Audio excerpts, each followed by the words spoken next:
Hari Om Tat Sat. Welcome to Jyotirmayananda Society. We focus on spirituality, a journey to self realization. Please subscribe our channel for the mystical meanings of the scriptures and to enjoy daily satsang with us. We are currently exploring the book The Art of Positive Feeling by Swami Jyotirmayananda ji and narrated by myself, Swami Nikhilananda. We are currently studying the roots of impurities and we had covered avidya or ignorance yesterday. So, continuing, the next impurity is asmita or ego.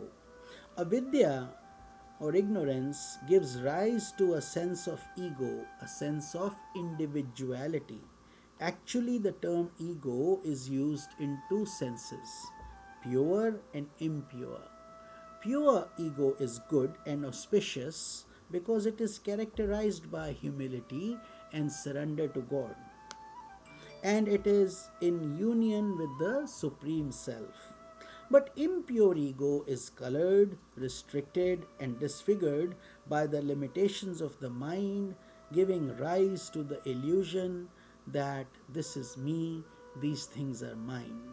The impressions of the defective egoistic function go to form asmita klesha, the affliction of egoism, which is a very deep rooted malady. The presence of asmita klesha is a result of identification with the body, mind, and limited personality rather than one's own true identity, which is Brahman, the absolute self. So that is how the ego traps us.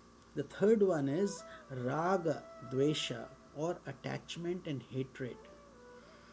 Asmita becomes the basis of raga and dvesha, attachment and hatred. Through ego, we build that. The human mind is attracted to things that are pleasant and repulsed by things that are painful. Thus, when pleasant objects are encountered or when pleasant conditions arise, you develop a feeling, may I have this object or condition more and more. The subtle impressions of this feeling go deep into the subconscious and unconscious mind and give rise to the afflictions of attachment or raga klesha. On the other hand, when an object, person, or a circumstance is uncomfortable, or when it threatens your security and happiness, you wish to remove it, as one would remove a thorn from his tender foot. A sustained attitude of repulsion casts onto the unconscious, a subtle stream of the impressions of aversion. These go to form dvesha klesha or the affliction of hatred. Human life witnesses alternating currents of love and hate. Intense affection leading to mutual interdependence and gross identification, kindling hatred leading to a sustaining animosity and deep rooted aversion. Attachments and hatred are the powerful forces that keep one's mental life agitated. When mental life is disturbed and the depths of the mind are filled with the impressions of like and dislike, one is not able to draw spiritual energy from the self within. The impressions of raga and dvesha are the cause of all the miseries that arise in human life. They force one to create selfish karmas, and these karmas lead one to embodiment or incarnation into the physical body with an individualized consciousness. You would not get into new embodiments if you did not have attachment and hatred. So we get bound by them. The presence of these emotions mean your mind is not at rest. Your desires have not been fulfilled. Therefore, you have to come back again and again to fulfill them. Finally, abhinivesha or the fear of death. Entering into embodiment brings with it fear of losing that embodiment.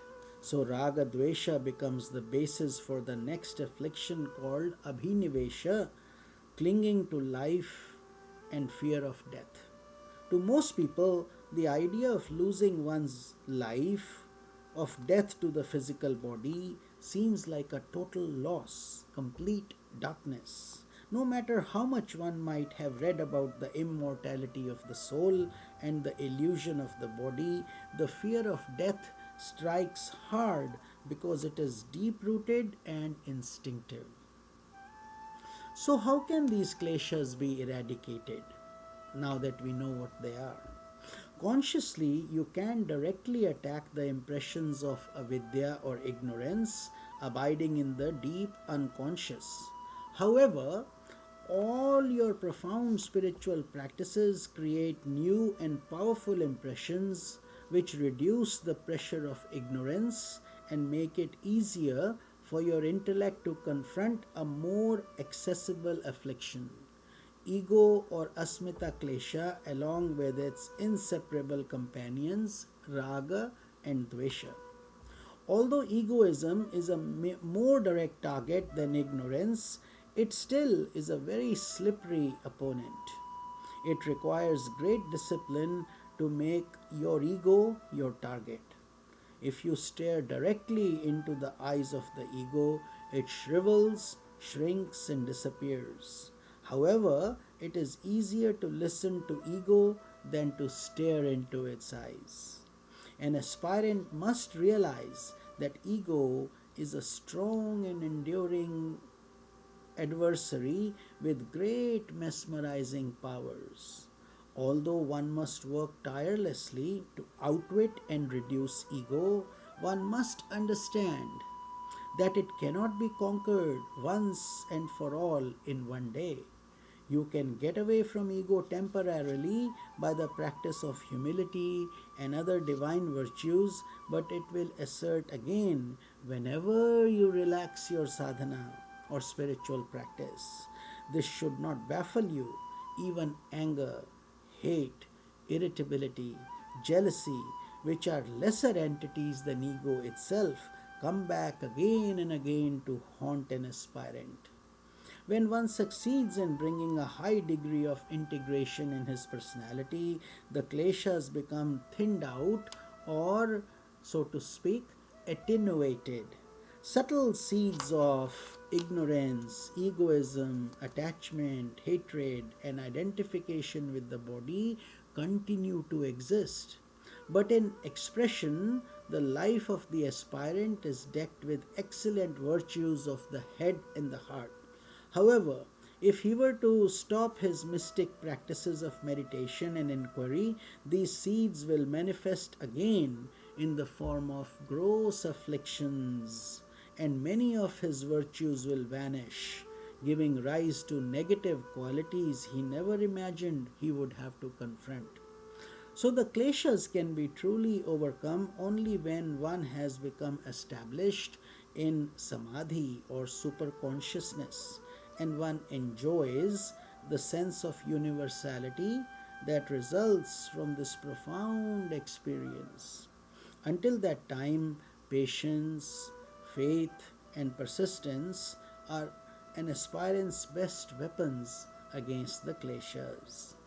There is a wonderful story in the Ramayana that conveys in a most unforgettable manner the slippery nature of the ego and the stubborn persistence of the seeds of the kleshas in the mind of even the most advanced aspirant.